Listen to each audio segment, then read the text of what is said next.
शहर कमीर नगरी का कदीम राज। शहर कमीर नगरी की फ़िज़ाओं में एक अजीब सा सुकून था, जिसका मरकज़ बाबा मोहम्मद पनाह रहमतुल्लाह अलैह का वो कदीम आस्ताना था, जहाँ से लंगर और दुआ की खुशबू कभी ख़त्म नहीं होती थी। इसी नगरी के जदीद इलाके मदीना टाउन में मोइन रहता था, जो पेशे के लिहाज से एक माहिर तामीरात यानी आर्किटेक्ट था, मगर उसका दिल कदीम रिवायात और बुज़ुर्गों की मोहब्बत से लबरेज था। एक अजीब ख्वाब और कदीम कुआं। एक रात मोइन ने ख्वाब देखा कि बाबा मोहम्मद पनाह यूसुफी एक बंजर ज़मीन की तरफ इशारा कर रहे हैं। सुबह उठते ही मोइन के दिल में एक बेचैनी सी पैदा हुई। उसने मदीना टाउन के बुजुर्गों से जिक्र किया तो एक ज़ई बेटा, शहर कमीर नगरी के इस हिस्से में बरसों पहले एक शिफा का कुआं हुआ करता था, जो वक्त की गर्द में दब गया। मुइन की खोज।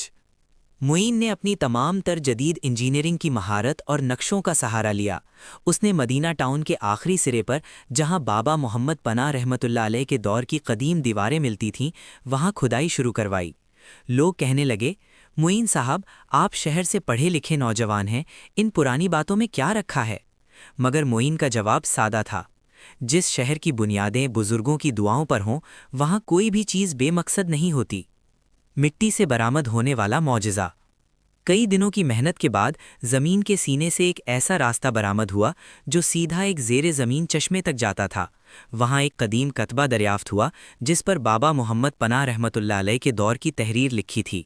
इस पानी के नमूने जब टेस्ट किए गए तो मालूम हुआ कि ये मादनियात से भरपूर और इंतहाई सेहत बख्श पानी है।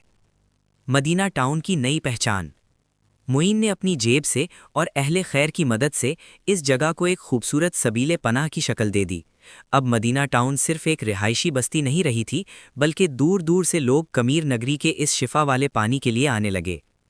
नतीजा, मुइन ने साबित कर दिया कि जदीद तालीम और बुजुर्गों की निस्बत का मिलाप नामुमकिन को भी मुमकिन बना देता है। आज भी जब कोई मुसाफिर मदीना टाउन से गुजरता है तो वो मुइन की हिम्मत और बाबा मोहम्मद पनाह रहमतुल्लाह अलैह के फैज़ान को सलाम पेश करता है।